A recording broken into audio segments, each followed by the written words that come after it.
Kita ke informasi lain, saudara, jelang pemilihan Wali Kota Makassar 2018 mendatang.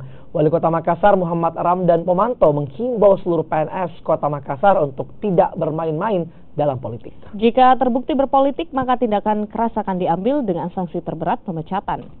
Himbauan Wali Kota Muhammad Ramdan Pomanto pada seluruh jajaran PNS di lingkup Kota Makassar untuk tidak berpolitik disampaikan usai memimpin pengangkatan CPNS menjadi PNS dan penyerahan lencana Satya dari Presiden di lapangan Karebosi.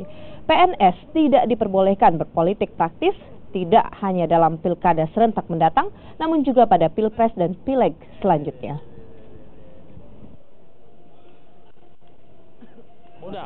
Sudah jelas bahwa ASN dilarang berpolitik. Saya melarang ASN berpolitik. Ada mungkin sanksinya? Oh, sanksinya jelas sekali. Ada panwas, ada apa, sanksi jelas sekali. Ya. Termasuk itu. Kalau dia terlalu fatal bermain di saya selama ini melarang. Saya sudah kasih tahu memang ada garisnya jelas. Ya, di mana-mana saya berada ASN pindah dari sini, ini garisnya.